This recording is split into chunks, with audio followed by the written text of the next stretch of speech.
vous saluons au nom de notre Seigneur, Jésus-Christ, le roi qui revient bientôt. Et nous disons merci à nos frères qui sont au niveau de la technique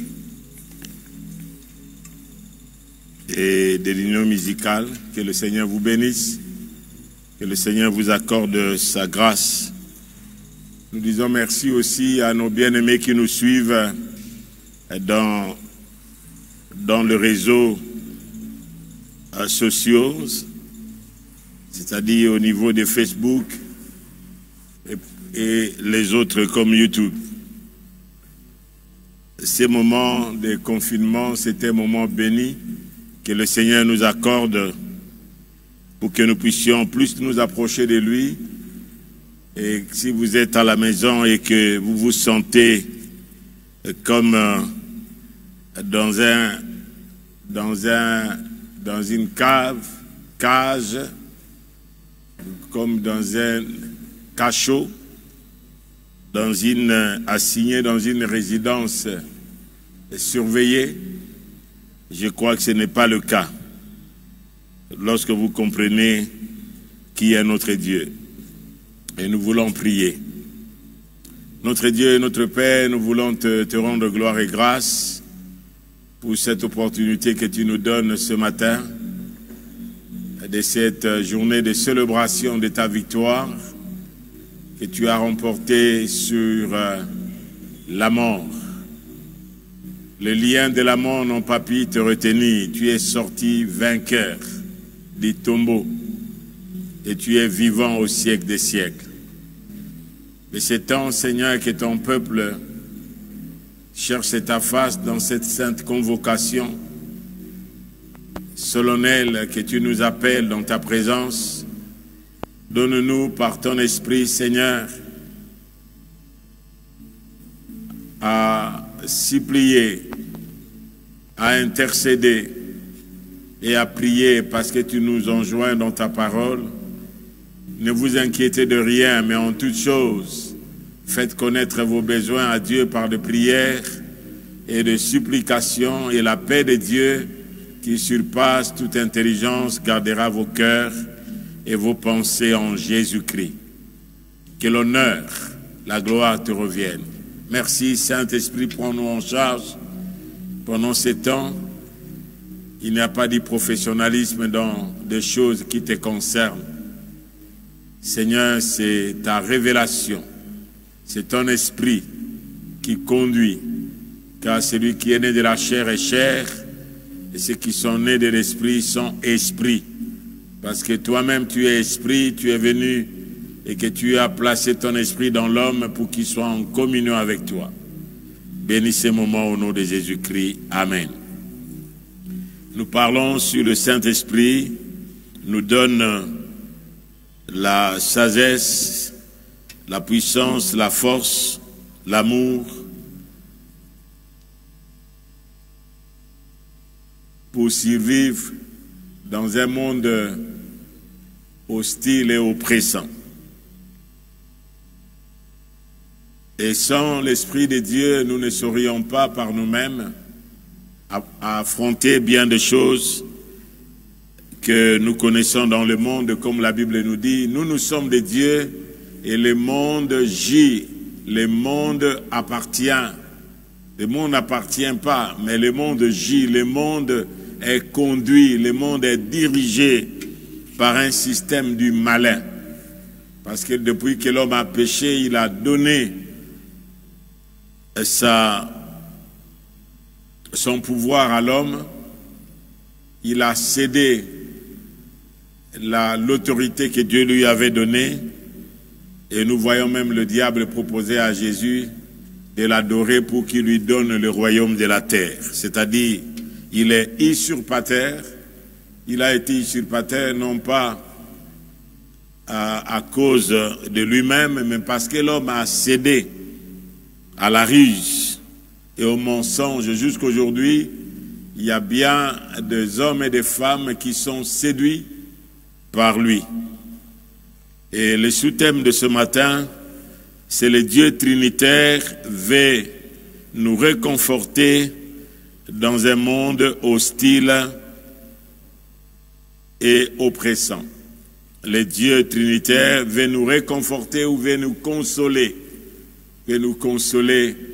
au milieu d'un monde hostile et oppressant. Notre lecture est dans le livre d'Ésaïe. Ésaïe, qu'on l'on nomme souvent à l'évangile de l'Ancien Testament. Et nous lisons le verset 1er jusqu'au verset 11e. Et nous prendrons aussi Ésaïe 57, le verset 14-20, et 2 Corinthiens 1, le verset 3. Consolez mon peuple, consolez, consolez mon peuple, dit votre Dieu. Consolez, consolez mon peuple, dit votre Dieu. Parlez au cœur de Jérusalem et criez-lui que sa servitude est finie et que son iniquité est expiée, qu'elle a reçu de la main de l'Éternel au double de tous ses péchés. Une voix crie, préparez au désert le chemin de l'Éternel, aplanissez dans les lieux arides une route pour notre Dieu. Que toute vallée soit exaucée et que toute montagne et toute colline soient abaissées. Que les coteaux s'échangent en plaine et les défilés étroits en vallons. Alors la gloire de l'Éternel sera révélée et au même instant, toute chair la verra. Et au même instant, toute chair la verra, car la bouche de l'Éternel a parlé. Une voix dit « crie ». Et il répond, que crierai-je? Toute chair est comme l'herbe, et tout son éclat, dans d'autres versions, toute sa gloire, est comme la fleur des champs. L'herbe est sèche, la fleur tombe, quand le vent de l'Éternel souffle dessus. Certainement, le peuple est comme l'herbe. L'herbe est sèche, la fleur tombe, mais la parole de notre Dieu subsiste éternellement. Monte sur une haute montagne, Sion, pour publier la bonne nouvelle. Élevez avec force ta voix, Jérusalem, pour publier la bonne nouvelle. Élevez la voix, ne crains point, dis aux villes de Juda, voici votre Dieu. Voici le Seigneur l'Éternel vient avec puissance et de son bras, il commande.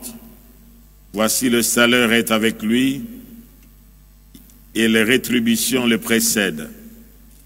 Comme un berger, il paîtra son troupeau, il prendra des agneaux dans ses bras et les portera dans son sein, il conduira les brebis qui allaitent.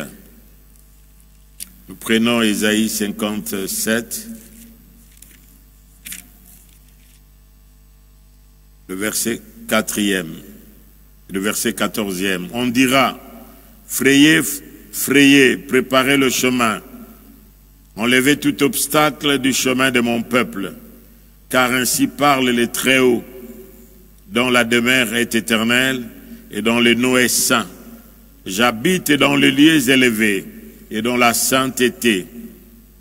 Mais je suis avec l'homme contrit et humilié, afin de ranimer les esprits humiliés, afin de ranimer le cœur contrit.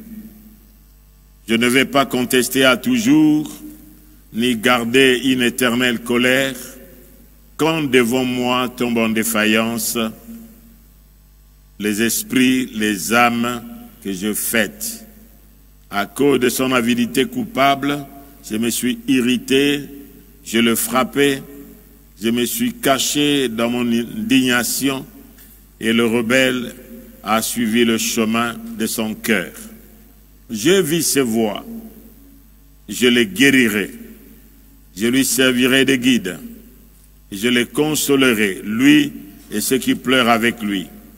Je mettrai la louange sur les lèvres, paix, paix à celui qui est loin et à celui qui est près, dit l'Éternel, je les guérirai.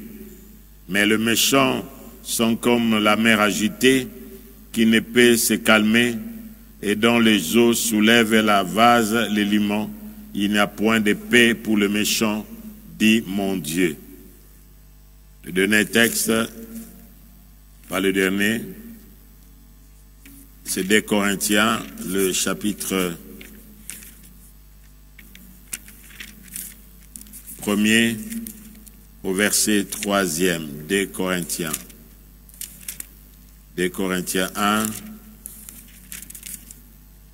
le verset 3e. Béni soit Dieu, le Père de notre Seigneur Jésus-Christ, le Père des miséricordes et le Dieu de toute consolation, qui nous console dans toutes nos afflictions, afin que par la consolation dont nous sommes l'objet, de la part de Dieu, nous puissions consoler ceux qui se trouvent dans quelques afflictions.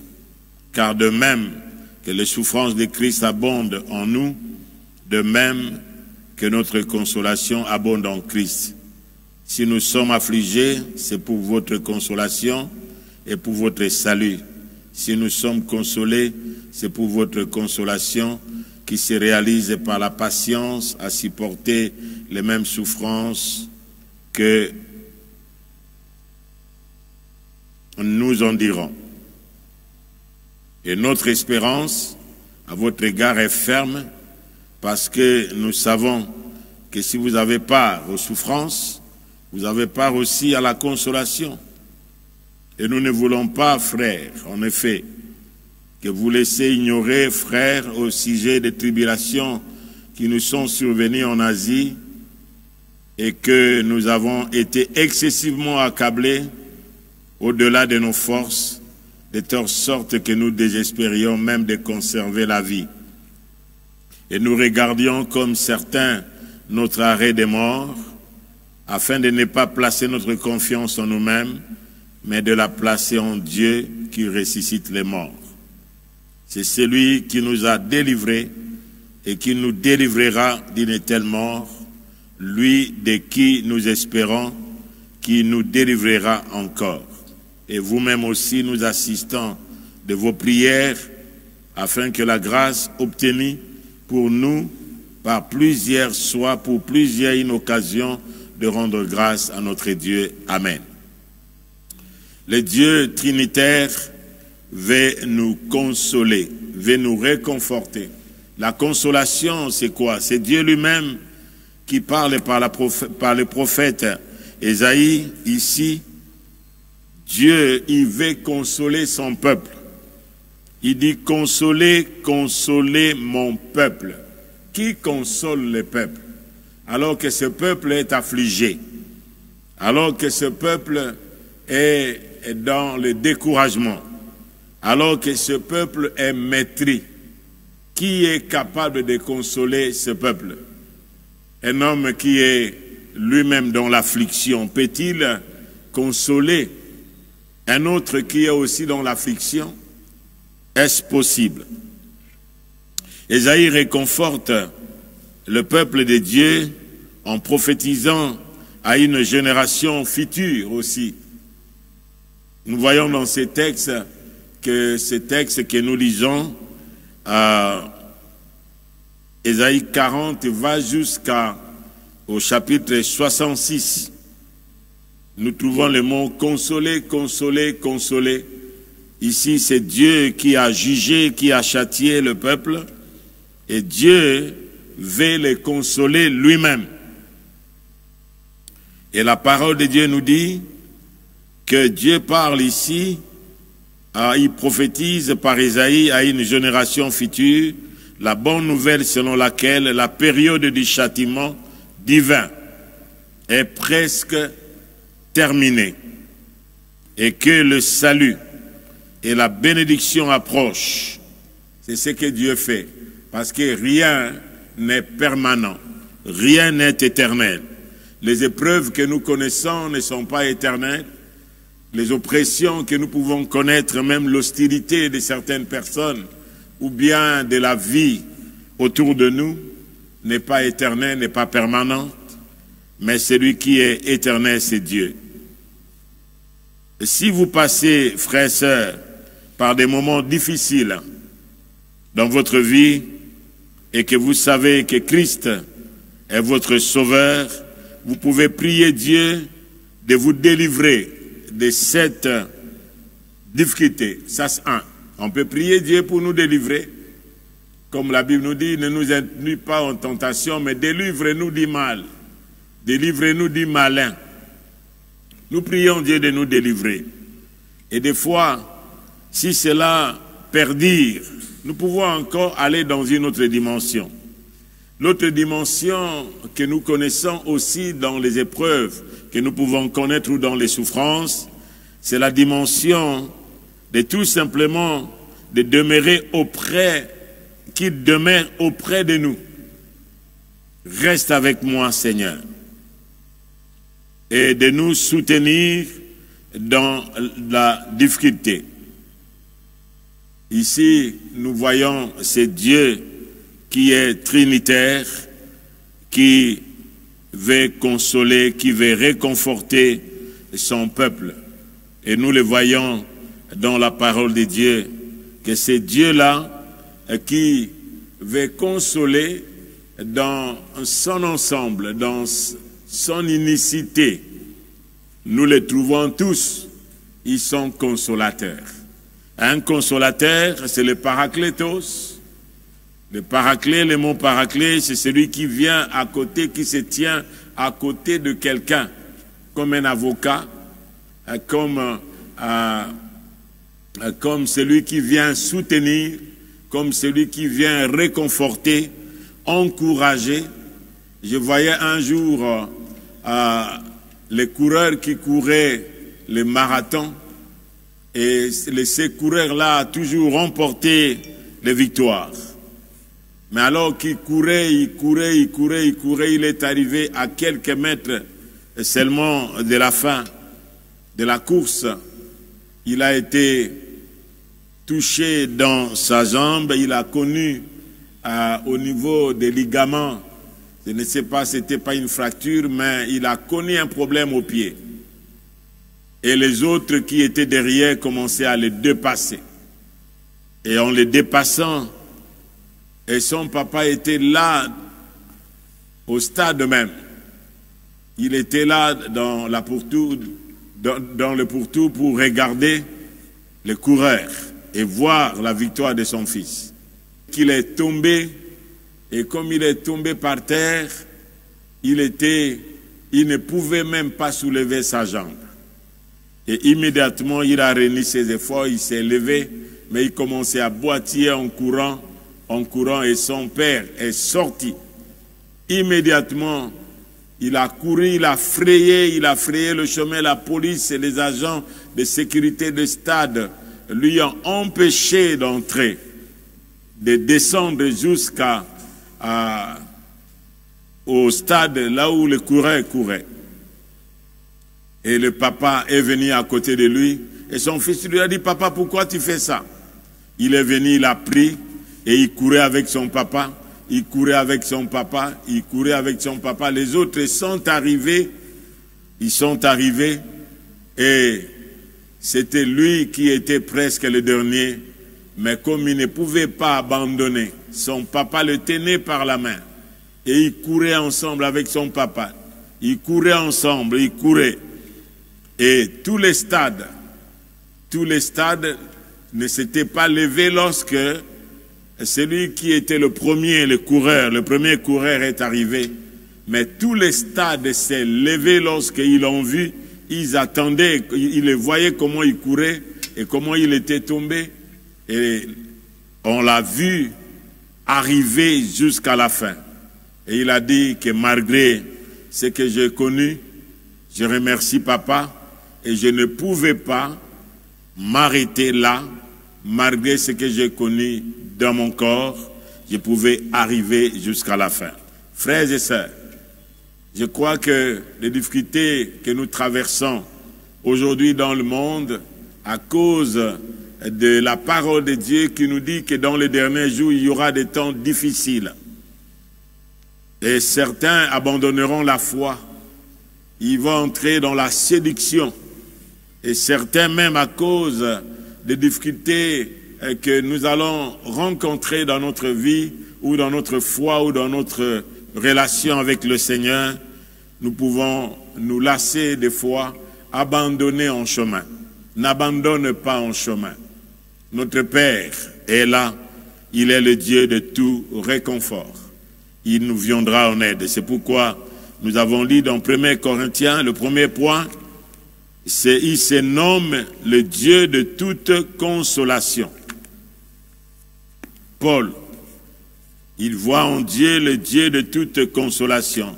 Dans 2 Corinthiens, c'est le premier point, le Dieu de toute consolation, le Dieu de tout réconfort.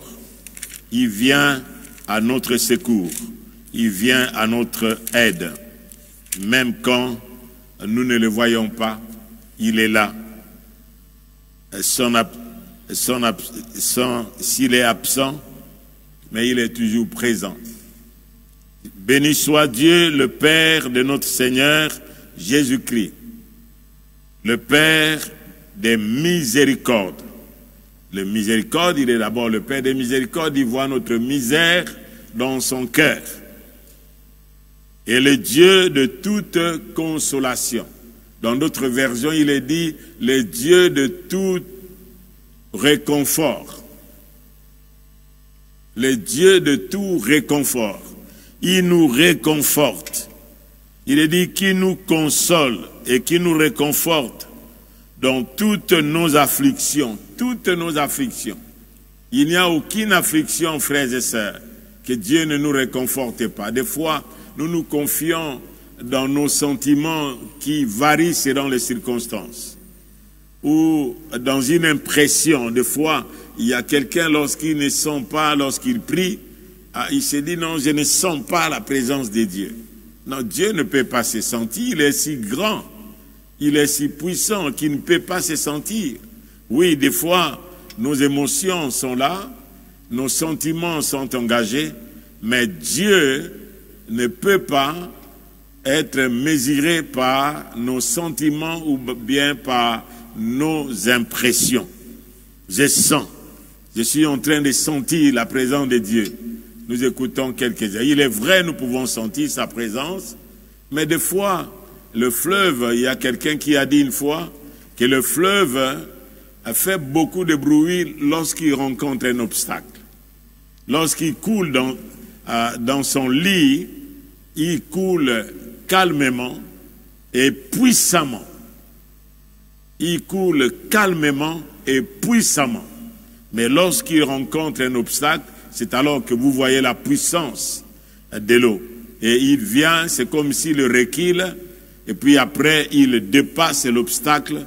C'est ce que nous voyons. Si les eaux, si vous allez ici vers Kintuka, vers les chutes de Nyangara, vers Kintuka ici, vers les rapides que nous voyons d'ici Kintuka jusqu'à vers Matadi, là-bas en sortant du côté de Luozi, il y a beaucoup de chutes. C'est qu'il n'y a rien qui peut empêcher l'eau lorsqu'il coule. Et qu'est-ce que Dieu a dit? Celui qui croit en moi, de fleuves d'eau vive couleront de son sein jusqu'à dans la vie éternelle. Frères et sœurs, nous avons besoin de ce fleuve, que c'est le Dieu de toute consolation, le Dieu de tout réconfort, et là il nous réconforte. Si nous avons perdu un être cher, si nous avons des difficultés dans notre travail, dans notre profession, où il y a les difficultés économiques actuelles et financières, nous voyons même des grandes nations, des nations qui sont puissantes, aujourd'hui, qui déclarent qu'il il y a un problème de finances. Et Paul déclare ici que nous avons la consolation, le réconfort de Dieu. Et il revient au verset 8 pour dire, nous ne voulons pas en effet vous laisser ignorer, frères, au sujet de tribulation qui nous est survenue en Asie, de la tribulation qu'il a connue en Asie, et que nous avons été excessivement, waouh, ça c'est le superlatif, il dit excessivement accablés.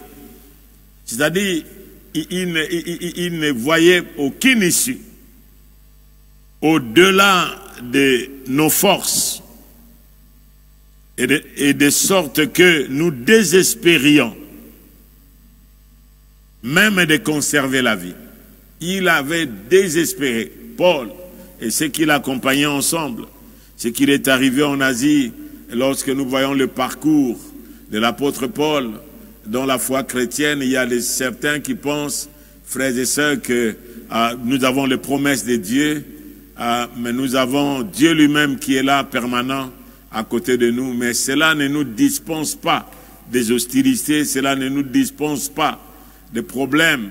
C'est là que nous voyons la main de Dieu, c'est là que nous voyons l'intervention de Dieu et que nous avons besoin de la patience. Ils étaient excessivement accablés au point de désespérer, de même conserver la vie. Et nous regardions comme certains notre arrêt de mort, afin de ne pas placer notre confiance en nous-mêmes, mais de la placer en Dieu qui ressuscite les morts. Paul ne voulait plus se confier en lui-même. Il était rempli du Saint-Esprit. Il avait les dons de l'Esprit. Il avait la présence de Dieu en lui. Mais regarde ce qu'il a connu. Cela veut dire, frères et sœurs, que nous, enfants de Dieu, serviteurs de Dieu, là que nous sommes, nous pouvons connaître bien des choses. Mais le découragement, l'ennemi vient nous décourager. L'ennemi vient avec la crainte. L'ennemi vient avec les suggestions que nous ne pouvons pas. Oui, nous ne pouvons pas par nous-mêmes. Paul a dit que je puis tout par celui qui me fortifie. Je puis tout par celui qui me fortifie. Il a dit que celui qui nous a délivrés et qui nous délivrera d'une telle mort, il nous a délivrés et il nous délivrera.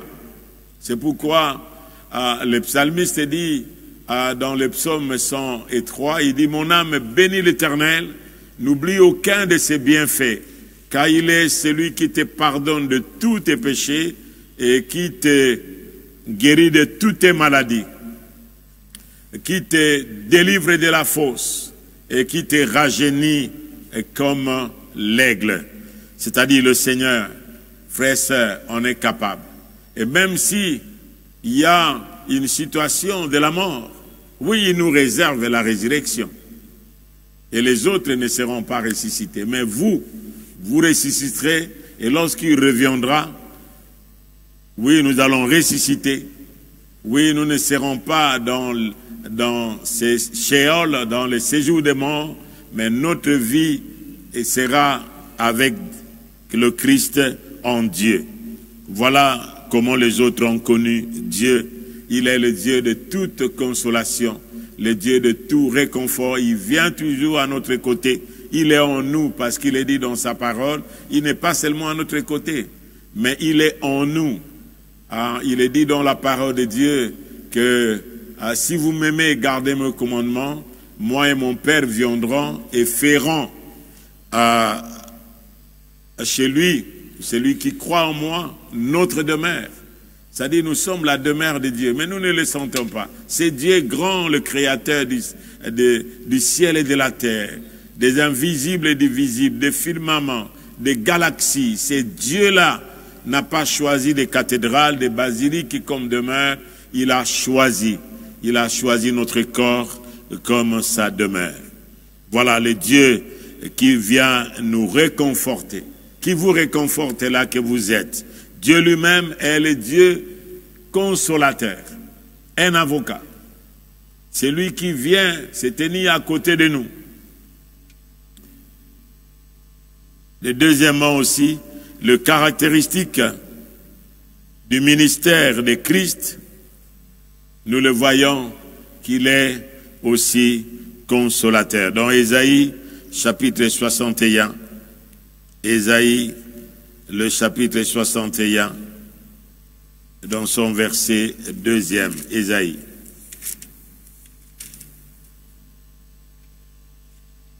Qu'est-ce qu'il est dit? L'Esprit du Seigneur, l'Éternel est sur moi, car l'Éternel m'a oint pour porter la bonne nouvelle aux malheureux. La bonne nouvelle. La nouvelle que nous apportons, c'est lui-même la bonne nouvelle. C'est lui-même Jésus la bonne nouvelle. Et il vient apporter. C'est pourquoi il nous est dit que cette parole a été faite chair. Et elle a habité parmi nous et manifesté la gloire comme la gloire du Fils unique venu du Père. Il m'a envoyé pour guérir ceux qui ont le cœur brisé et pour proclamer aux captifs la liberté et aux prisonniers la délivrance, pour publier une année de grâce de l'Éternel et un jour de vengeance de notre Dieu, pour consoler tous les affligés, pour consoler tous les affligés. Jésus-Christ lui-même, c'est pourquoi il parlait d'un autre consolateur. Un autre consolateur parce que lui, le Père, est le Dieu de toute consolation. Lui, le Fils, il est le consolateur. C'est pourquoi il parlait d'un autre consolateur. Voilà, c'est pourquoi, même si nous trouvons dans la parole de Dieu, nous ne trouvons pas les mots Trinité, mais nous pouvons le vérifier de Genèse jusqu'à l'Apocalypse. Nous voyons ces dieux-là. Il dit, pour consoler tous les affligés, pour accorder aux affligés des Sion, pour leur donner un diadème au lieu des cendres. Oui, vous êtes dans les cendres. Une nuit de joie au lieu de deuil. Un vêtement de louange au lieu d'un esprit abattu, afin qu'on les appelle les terrebêtes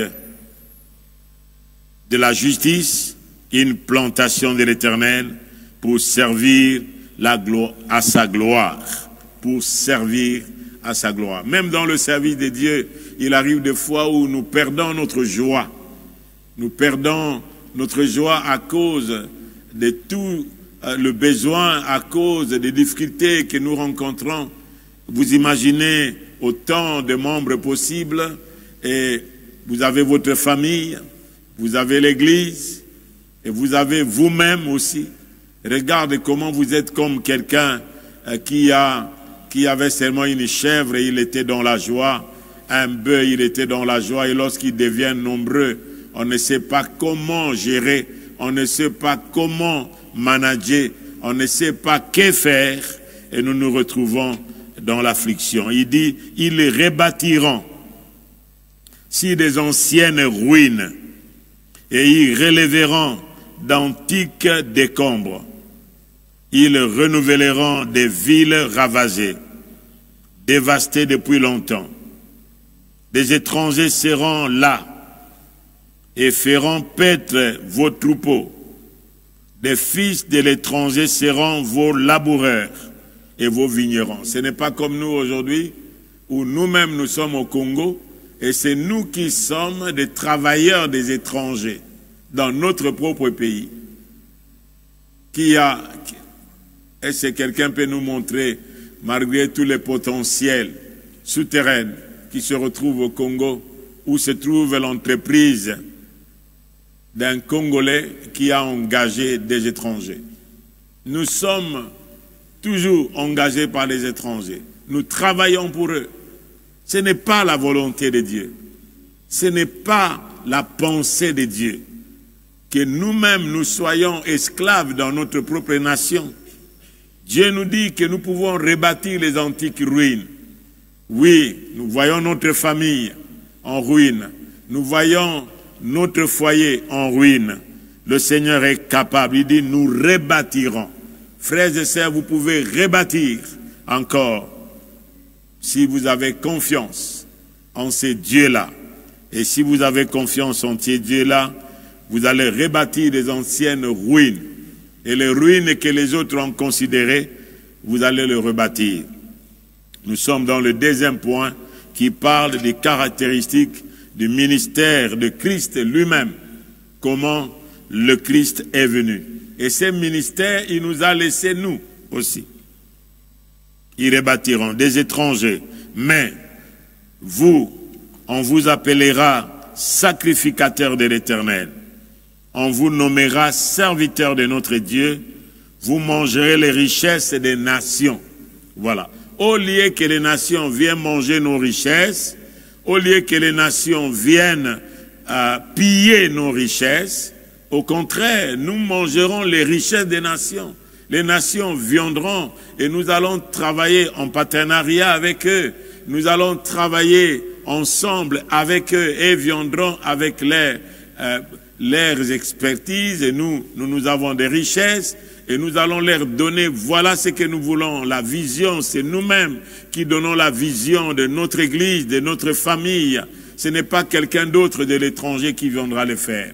Frères et sœurs, s'il y a eu ces choses qui se sont passées parce que nous ne sommes pas confiants en Dieu, nous avons été découragés et nous oublions que Dieu est capable de rebâtir et de relever. Ils relèveront des antiques décombres. Même ce qui a été pillé, nous avons connu des pillages, nous avons connu tout ce qu'on pille jusqu'à aujourd'hui. Ils relèveront des villes ravagées, dévastées depuis longtemps. Voilà la promesse de Dieu. Pour vous faire, pour votre famille et pour notre nation. Le Dieu de toute consolation, le Dieu trinitaire, il veut nous réconforter dans un monde hostile et oppressant. Troisième point, enfin, le Saint-Esprit, il est le consolateur, le Paraclétos. Il vit à côté de nous, il est en nous, comme le Seigneur l'a promis.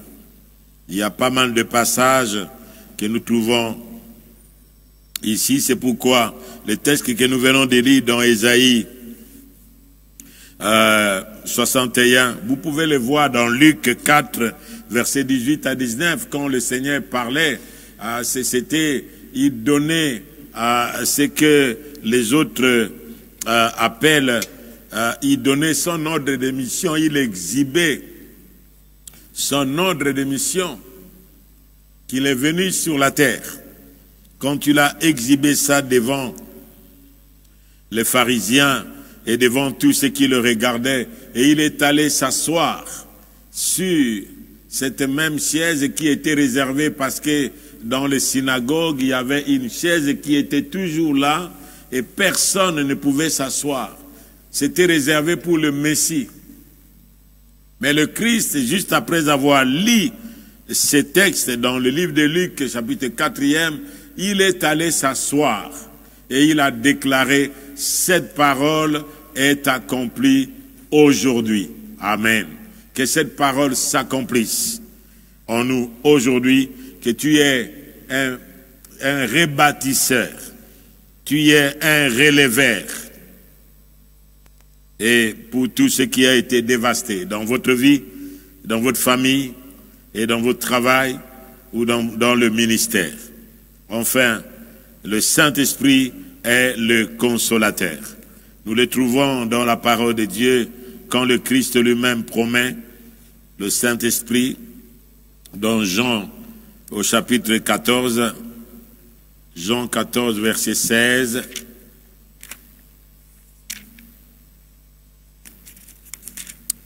Alléluia.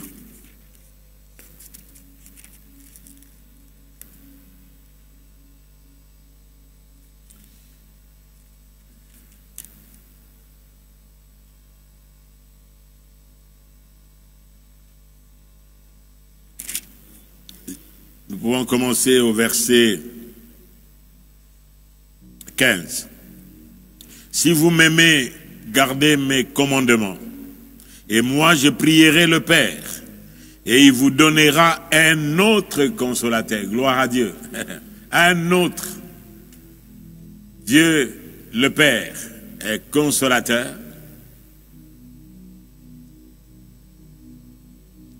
Dieu le Fils est consolateur. Et Dieu le Saint-Esprit est le consolateur. Afin qu'il demeure éternellement avec vous. Oui. Il n'est pas venu comme dans une auberge pour repartir. Il est venu dans la demeure. Il veut demeurer éternellement avec nous. Et s'il est éternellement avec nous, si nous passons par des afflictions, si nous passons par les difficultés, que devrions-nous faire? Devrions-nous nous lamenter? Devrions-nous continuer à pleurnicher? Il est vrai que cela peut affliger nos cœurs. Mais que ce matin, frères et sœurs, qui nous regardez, et qui est ailleurs dans les frontières, en dehors même de notre nation, et que si vous nous suivez par le média, soyez consolés là que vous êtes. Vous avez un consolateur. Lorsque vous acceptez Jésus-Christ comme votre sauveur et Seigneur personnel, il vient en vous et il vous donne sa nature. C'est pourquoi la Bible nous dit, si quelqu'un est en Christ, il est une nouvelle création. Les choses anciennes sont passées, voici toutes choses sont devenues nouvelles. Il vient d'abord pour que vous puissiez naître de Dieu, pour que vous receviez la nature de Dieu, pour que vous soyez renouvelés dans votre originalité comme Dieu le voulait. Un autre consolateur, l'Esprit de vérité, que le monde ne peut recevoir. Voilà. Ici, nous voulons bien souligner, comme nous l'avons souligné les semaines passées, nous avons dit que le monde, Jésus-Christ, est le don de Dieu pour le monde. Car Dieu a tant aimé le monde, il a donné son Fils unique, afin que quiconque croit en lui ne périsse point, mais qu'il ait la vie éternelle. Mais le Saint-Esprit, c'est le don de Dieu pour ses fils et filles, pour retrouver la communion, ces points de contact, et pour assister dans le conseil de Dieu. Mais lorsque notre Père nous appelle par la prière, nous sommes dans sa présence, nous l'écoutons par sa parole, et nous lui parlons. Nous l'écoutons par sa parole, au travers de ses promesses, au travers de sa loi, nous nous repentons de nos péchés, nous nous repentons de nos mauvaises voies et nous nous détournons de toutes ces choses, comme la Bible nous dit, que le méchant abandonne ses voies, qu'il retourne à l'Éternel qui ne cesse de pardonner. Nous revenons à lui et il nous pardonne, il nous reçoit encore et nous continuons la marche avec lui.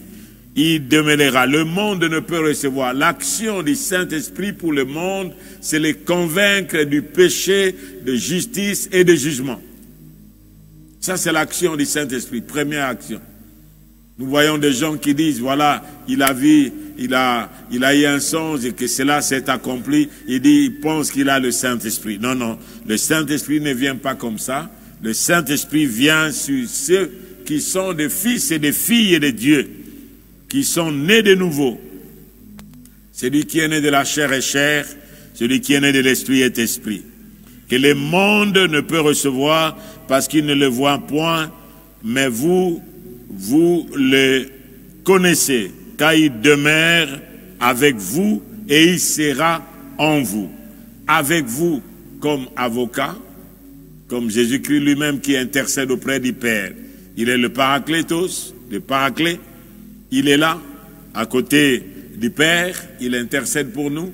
Le Saint-Esprit aussi. Et des fois, nous ne savons pas comment prier. Dans le livre de Romains, le chapitre 8e, il nous est dit que nous ne savons pas comment prier. Apprends-nous ce que nous devons lui dire, à cause de l'ignorance qui est en nous. Verset 26. De même aussi, l'Esprit nous aide dans nos faiblesses, car nous ne savons pas ce qui nous convient de demander dans nos prières. Des fois, nous sommes dans les temps de prière maintenant, on ne sait pas quoi demander. Non, moi je ne demande pas autre chose. Je demande le Saint-Esprit. Je demande le Saint-Esprit comme Esther n'a pas voulu le bien du roi, il a voulu le roi lui-même. Et quand Esther a eu la faveur du roi, et lorsque le roi lui a tendu sa verge, la Bible nous dit que Esther, maintenant, était devenue reine. Il pouvait s'approcher du roi et le roi pouvait lui poser la question: que me demandes-tu, Esther? Même la moitié de mon royaume et te sera donné. C'est cela, frères et sœurs. Nous avons le consolateur, le Saint-Esprit. Le verset 26, Romains, nous ne savons pas comment prier, mais comment demander dans nos prières, mais l'Esprit lui-même intercède par des soupirs inexprimables. Et celui qui sonde le cœur connaît quelle est la pensée de l'Esprit, et parce que c'est selon Dieu qu'il intercède en faveur des saints. Voilà ce que le Saint-Esprit est capable de faire. Et c'est cela, le verset 26 nous dit aussi: je vous ai dit ces choses pendant que je demeure avec vous, mais le consolateur, l'Esprit Saint, que le Père enverra en mon nom, vous enseignera toutes choses et vous rappellera tout ce que je vous ai dit. Je vous laisse la paix, je vous donne ma paix. Je ne vous la donne pas comme le monde donne, que votre cœur ne se trouble point et ne s'alarme point. Que le nom du Seigneur soit béni. Frères et sœurs, nous avons parlé ce matin que le Dieu trinitaire, il veut nous réconforter, nous consoler, nous fortifier. Pourquoi? Parce que lui-même, dans son unicité, dans sa communion, ensemble, il est consolateur. Il nous console toujours, il nous réconforte toujours. Jésus-Christ, de caractéristique de son ministère, de sa vie même, il est allé consoler même à la maison de Marie, à la mort de Lazare. Il est entré pour consoler cette femme qui a perdu son fils, l'unique qui lui restait après la mort de son mari, alors qu'on allait l'enterrer. Le Seigneur a touché seulement le lit où le mort était couché, et ce jeune homme s'est levé, et cette femme qui était désespérée a reçu encore une espérance dans son cœur. C'est que le Dieu de l'espérance, le Dieu de consolation, le Dieu de tout réconfort, il peut nous réconforter. Le Saint-Esprit, c'est pourquoi nous avons plus besoin du Saint-Esprit, frères et sœurs, dans notre vie maintenant que dans ce que nous étions avant. On a besoin plus du Saint-Esprit. Aujourd'hui, avec tout le flot, avec tous les marées de ténèbres, avec toutes ces influences autour de nous, nous avons besoin du Saint-Esprit pour discerner. Nous avons besoin du Saint-Esprit pour nous donner la force. Nous avons besoin du Saint-Esprit pour que nous recevions la révélation que Dieu ne nous abandonnera point. Nous sommes dans ses mains. Il nous a gravés dans ses mains. Une femme ne peut pas oublier son fils qu'elle allait. Ainsi, Dieu ne nous oubliera jamais. Que le Seigneur vous bénisse là que vous êtes. Que le Seigneur vous accorde sa grâce. Là où vous êtes, si vous êtes affligé, qu'il vous donne la force et que vous puissiez vous relever là que vous êtes. Même si vous êtes tombé dans le péché, revenez au Seigneur. Même si vous avez été abandonné par les hommes, oui, les hommes peuvent vous abandonner. Comme David a dit, mon père et ma mère peuvent m'abandonner, mais le Seigneur me recueillera. Soyez recueillis par l'Éternel. Nous prions. Notre Dieu et notre Père, nous te rendons gloire et grâce. Alléluia. Père, merci. Dans notre vie et dans notre marche, nous avons connu ces choses. Des fois, nous sommes arrivés à une étape où nous disions, Seigneur, nous avions douté des fois même de l'appel. nous avions douté des fois, est-ce que nous sommes vraiment enfants de Dieu? Père éternel, c'est pourquoi aujourd'hui, il y a des doctrines, des enseignements narcotiques, des enseignements qui cherchent à tranquilliser la conscience, et les hommes sont devenus plus humanistes aujourd'hui. L'évangile est devenu aujourd'hui l'évangile humanocentrique, et les gens pensent que lorsque nous passons des afflictions, lorsque nous passons des situations difficiles, nous voyons les autres prospérer, mais quelle prospérité ils ont? Seigneur, ils sont dans le matérialisme. Ce n'est pas la prospérité de Dieu, parce que ton souhait est que nous prospérions à tous égards et que nous soyons en bonne santé comme prospère l'état de notre âme. Père Céleste, nous te prions ce matin. Tu connais mes frères et sœurs. Tu connais même ceux-là qui ne te connaissent pas. Seigneur, tu peux te révéler à eux parce que tu n'es pas seulement le Dieu de toute consolation, tu es le Dieu miséricordieux. Tu vois la misère des nations, tu vois la misère des hommes, et tu viens dans ton cœur plein d'amour, plein de compassion pour le relever, pour le sauver. Tu as guéri même ceux-là, Seigneur, qui étaient découragés, comme cet impotent qui était couché, mon Dieu, qui n'avait personne, et lorsque tu lui as demandé, il s'est écrié, je n'ai personne pour m'aider, mais celui qui était là, qui lui demandait, c'est celui qui pouvait les sauver. Relève-toi là où tu es, frère et sœur. Soyez fortifiés dans votre esprit, soyez fortifiés dans votre cœur, que les choses de ce monde ne t'aveuglent pas. L'or et l'argent, il est dit que le royaume des cieux, ce n'est pas le manger et le boire, mais c'est la justice, la paix et la joie qu'apporte le Saint-Esprit. Nous avons besoin du Saint-Esprit aujourd'hui plus qu'avant.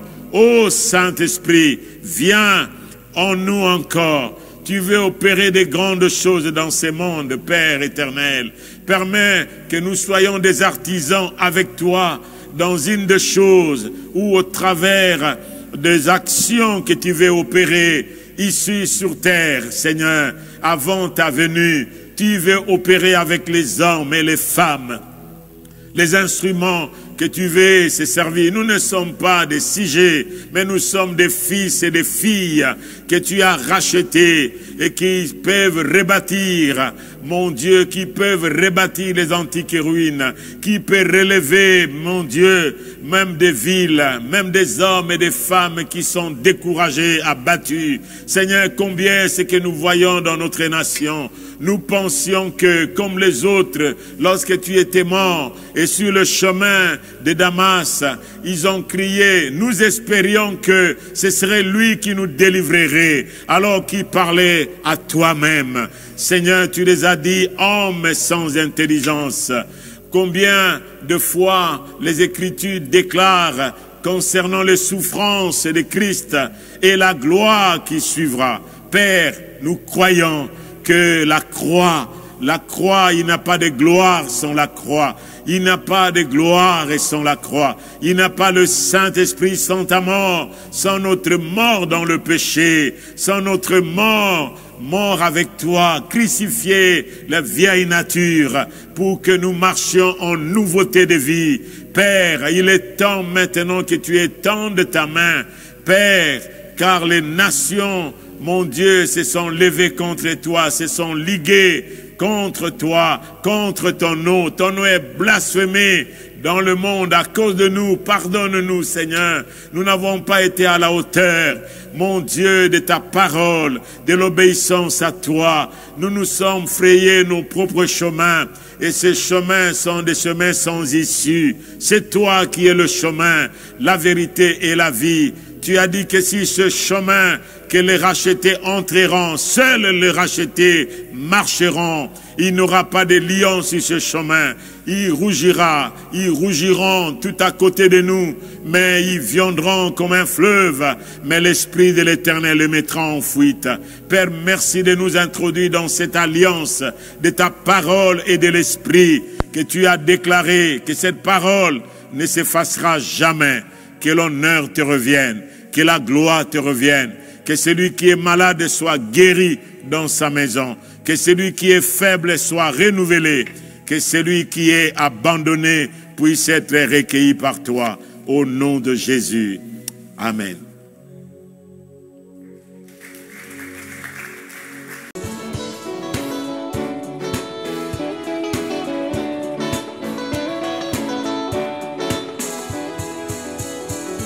Jésus.